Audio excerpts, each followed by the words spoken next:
Hi, it's Danielle. Welcome to my perfume journal and the December edition and end of year wrap up of my series, Perfume Collecting for Regular People.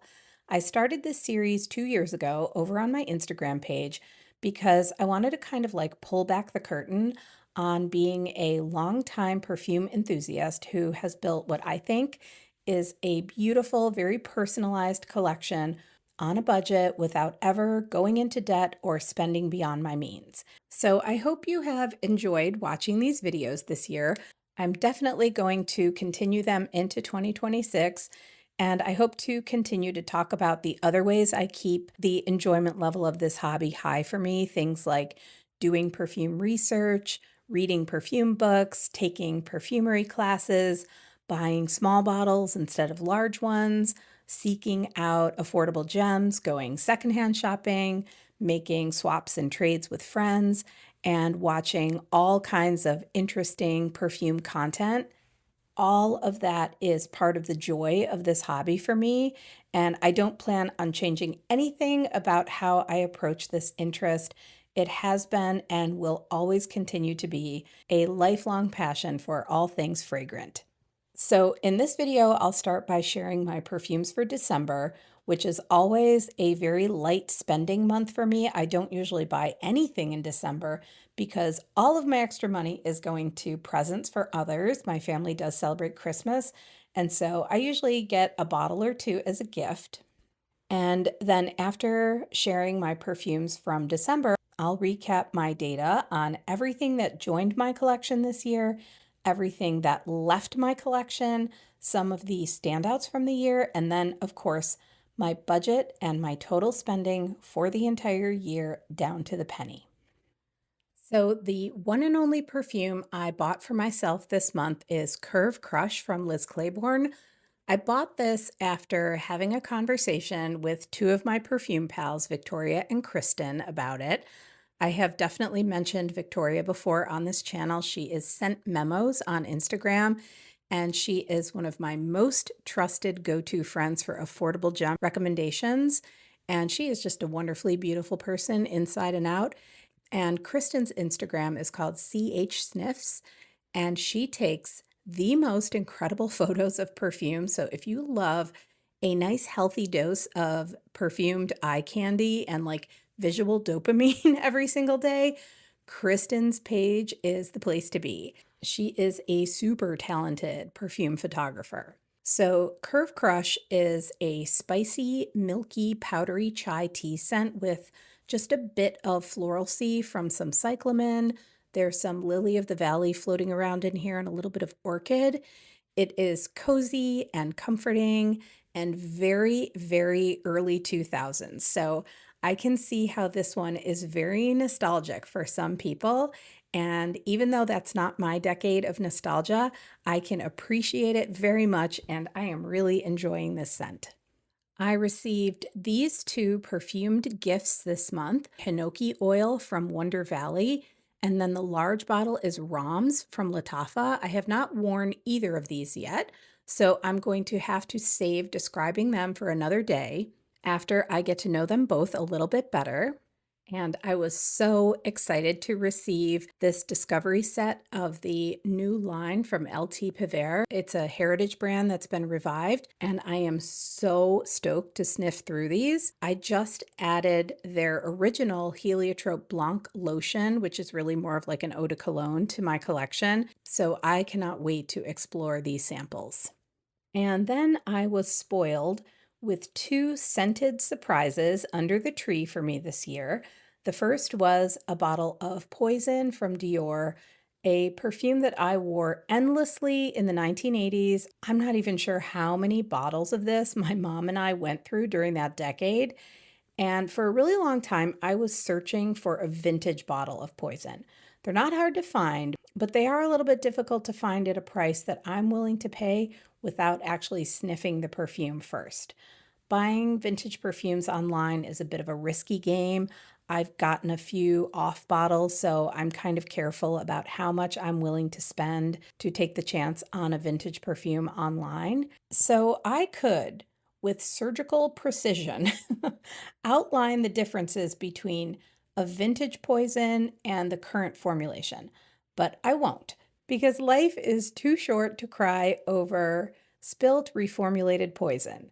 So even though the original version has a softer, velvety roundness about it overall, the current formulation gives me everything I remember about this perfume.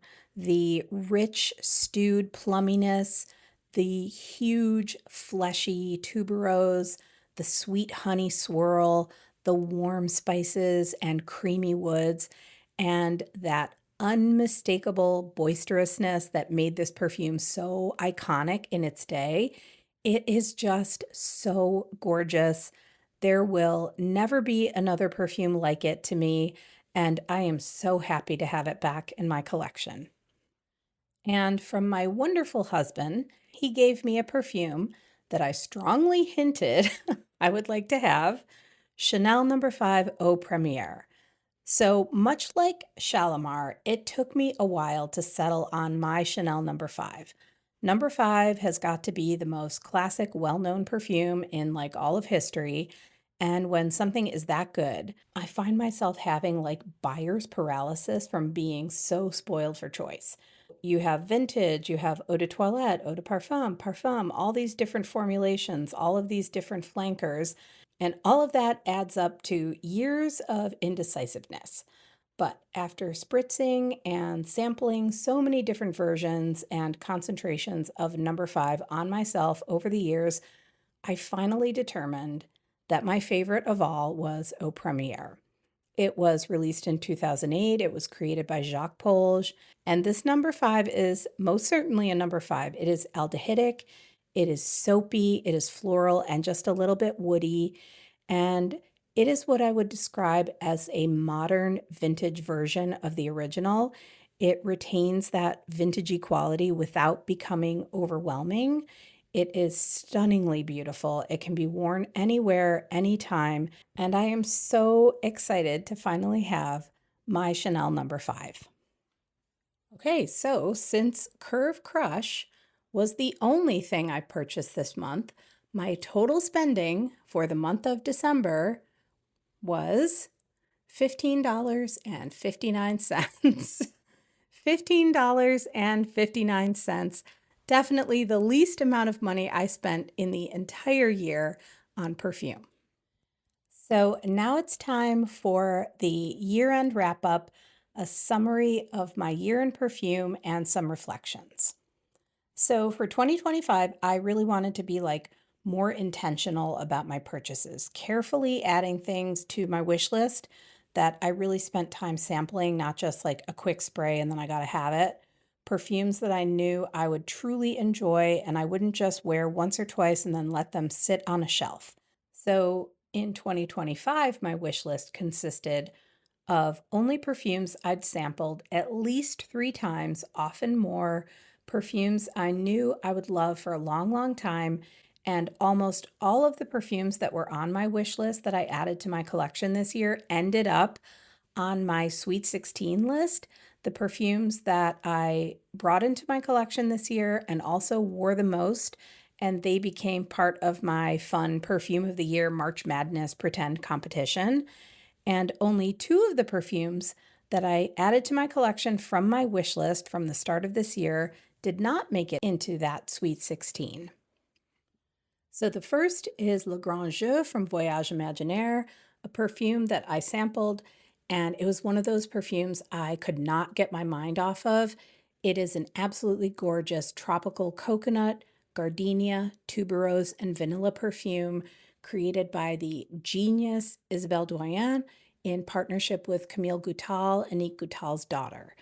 I was about to take the plunge on purchasing this one when I happened to win this 10 ml travel size in a giveaway, thanks to the perfume universe smiling upon me. And I cannot even begin to explain how high quality this perfume is. The tuberose and the gardenia are so stunningly natural smelling. The coconut is gentle and creamy, and the vanilla is just a whisper of sweetness. It is a grown-up, elegant tropical floral It is truly, truly something special and a perfume I would definitely spend the money on to upgrade to a full bottle. It is absolutely gorgeous. And then Belle de Grasse from Fragonard was a perfume that my friend Melanie shared a sample of with me under its previous name, which was just Mimosa. And as I went through the entire sample, I knew I wanted this in a full bottle. This is the fluffiest, pillowiest mimosa. It is hugged by heliotrope and orange blossom and lilac and musk. It's like a spring cloud of happiness and joy.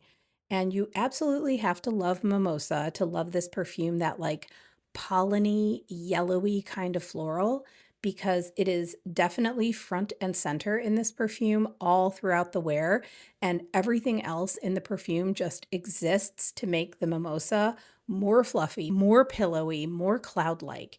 It is the springiest of spring perfumes. I love wearing this one at bedtime, especially in the spring when you have like a window just slightly opened, letting in the fresh air to mix with this beauty. It is just a heavenly, heavenly scent. I also wanted to do more secondhand shopping in an effort to like reduce my overall consumerism a bit. I don't think I did a great job of that, but I tried. So in the secondhand world, I was really mostly looking for vintages and discontinued perfumes. And I think at this point, I have added all of the vintage perfumes that I really want to have in my collection that hold a lot of nostalgia for me. I have them all back into my life. And in particular is this bottle of Joop Femme. This is a perfume that was one of my signature scents in the late 80s. It's a sweet, vanillic, powdery, woody floral with just a little touch of an animalic growl to it. I really took a chance on this partial, but it was a great price, and fortunately it was in perfect condition, so I have my beloved Joop Femme back in its original formulation. And I also finally found an intact bottle of vintage Liz Claiborne, another one of my signature scents from the 80s, from 1986 to be exact, in the big blue triangle. This perfume came in 3 sizes. There was a yellow triangle, a red triangle, and a blue triangle. The blue one was the biggest. I have the red one in the most current formulation. So the only one I don't have is the yellow, but that's okay. This perfume is still in production. It's a green and white floral, but I think that the star note in this particular perfume is marigold. To me, marigold is a sort of like green and spicy floral. I absolutely love it. And I think what really separates the vintage from the modern formulation is the real oak moss. There is just nothing like that oak mossy base to give this perfume its depth and character. And the new formulation suits me just fine, but it is wonderful to have the vintage back. And I am as in love with this perfume now as I was 40 years ago. And then one of the highlights on the discontinued end, the perfume I think I'm most happy to have added to my collection secondhand, is Rose Extase from Nina Ricci. This is a perfume that I have had a saved search for ages. I was just like waiting and waiting for it to show up at just the right price. Finally, it did. And what a beautiful rose this is. It's my favorite kind of rose. It's light and pink, blended with vanilla and raspberry. This smells to me like more like a sweet rose milk than like a real rose. It doesn't have any of the sharpness that rose can sometimes give. It's just lovely and petally and good. It's really just one of those solidly good perfumes, and I'm so happy that my patience finally paid off with this one. And then finally, on the creative end, though I have always kept a perfume journal, I sort of artsied up my journal this year. I added stickers and trackers and other fun little doodads in order to spend less time doom scrolling and more time engaging in the creative outlets that I really enjoy. And that has been so good for me. I am so glad that I am not just plopped down on the couch every night, scrolling and scrolling and scrolling. I'm doing something that is a lot more fun, a lot more creative, and brings me a whole lot more joy. And then that led to the creation of this YouTube channel. It's almost a year old now, and I have so thoroughly enjoyed making videos this year. Not only is it so much fun for me to do, learning new skills, hopefully improving the way I'm able to speak about perfumes, but most of all, it's the connections that I've made here with such wonderful people and the genuinely lovely interactions I have had with everyone in the comments. I am so, so happy here. Okay, time to talk about some data. So this year I kept mostly meticulous track of everything that came in and out of my collection. For the purpose of this video, I'm just going to stick to bottles and travel sizes. I'm not going to include like minis, oils, decants, samples, discovery sets, or we would be here until 2027.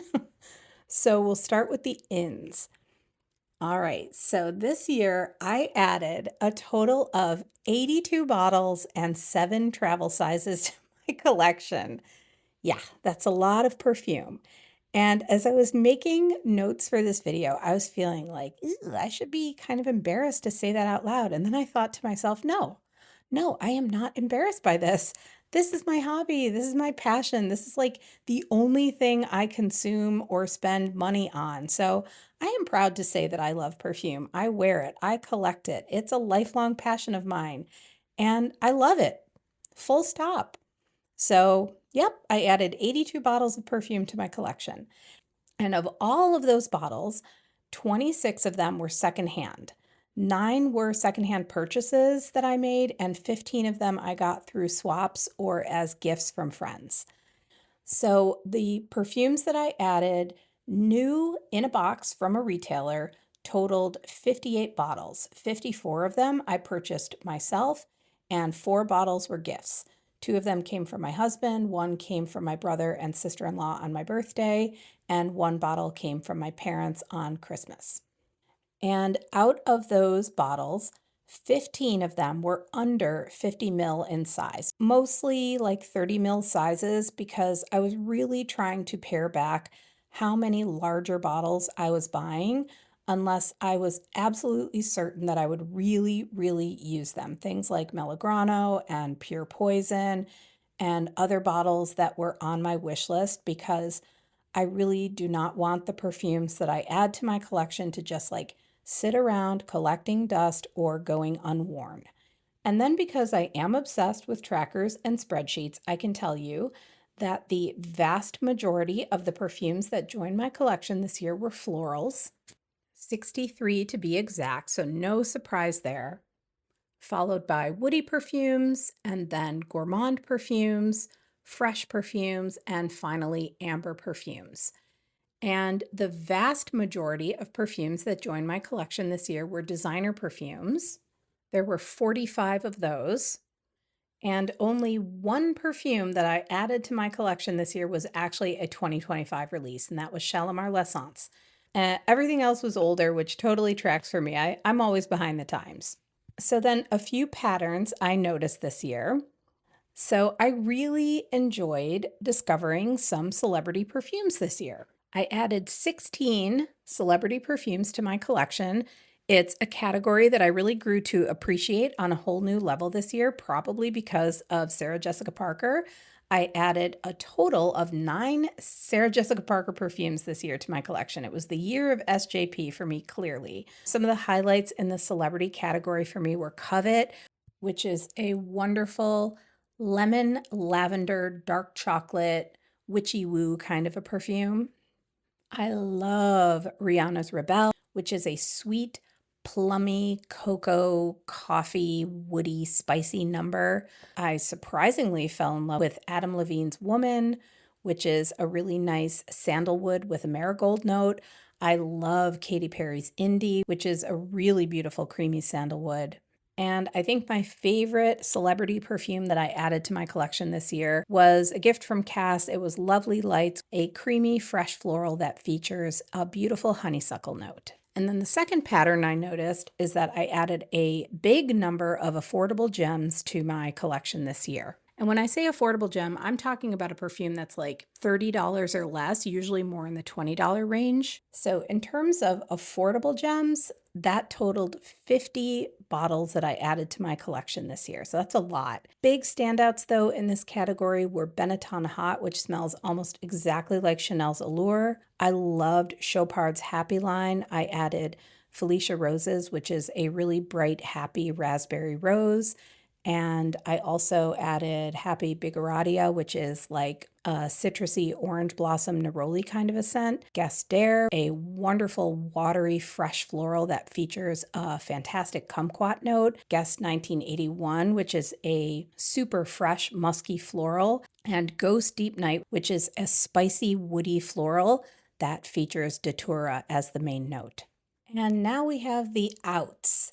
So, from all of the perfumes that I added to my collection in 2025, I decluttered 7 of them, and I have shelved 16 for declutter, which is about 28% of all of the perfumes that I added to my collection this year. So, I think that that tells me that I need to do more sampling and less blind buying so that I can select my perfumes a bit more wisely. I really don't want to be playing the catch and release game. That just feels really wasteful to me. So in total, I decluttered 32 bottles of perfume, 5 mists, 18 travels, and 4 perfume oils. So that totals 59 products altogether, not including other things I decluttered like over 100 samples. I lost count when I was like putting together care packages for friends and family or throwing samples in with perfumes that I sold. And then I also got rid of a bunch of discovery sets and a lot of other random items from my home. And then most of what I decluttered were perfumes that I bought and then quickly got tired of, which is another signal that I should be sampling more before I buy a whole bottle of anything. So, a few perfumes that I decluttered this year, I decluttered Benetton Colors Purple. That one just had a little bit too much ambroxan to work for me.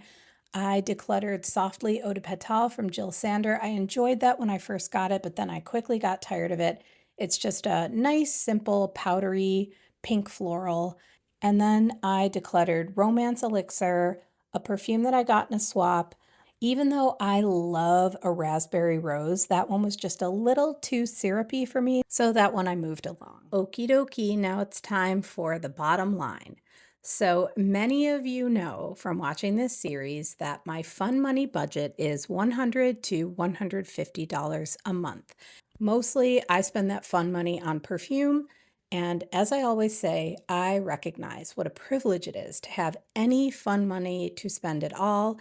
It is not something I take for granted, especially because I know what it's like to struggle. So I don't take this privilege lightly, no matter how hard I work. As the wonderful Veronica says, I work both butt cheeks off every single day, but that does not diminish how grateful I am for what I have. So, despite my budgeting, I only stayed within my budget 3 out of 12 months this year. Womp womp. I came pretty close a couple of other months, but for the most part, I did go over my budget most of the year. The maximum amount I budgeted to spend on my perfume luxuries for the entire year was $1,800. And in reality, I spent, drumroll please, $2,417.21. That is a whopping $617.21 over my budget. So, out of the 9 months that I went over budget, I did so by about $68.50 on average. Not horrible, but not something I want to make a habit of. So I was sort of thinking about whether I wanted to up my budget next year, but I think based on my spending habits this year, I'm going to keep my budget as is so that I don't like keep pushing the limit forward even more. $150 a month will still be the max monthly spending budget for 2026. Okay, a little data. So based on the number of bottles I purchased this year, the average amount I spent per bottle is $38.37. Obviously, I spent more on some, less on others, but I feel like That number kind of reflects who I am as a perfume enthusiast. I mostly love affordable gems, but I do have a few bottles in my collection that I would consider on the more expensive side. For me personally, a more expensive bottle of perfume falls in the like $100 to $150 range. The money I brought in from selling perfumes and other things was a total of, drumroll again, $2,258.60. Pretty dang good if I do say so myself. And so you know what that means. You know what's coming next, perfume math. So, so based on my spending and the money I took in, I spent a total of $158.61 of new money on my perfume hobby this year.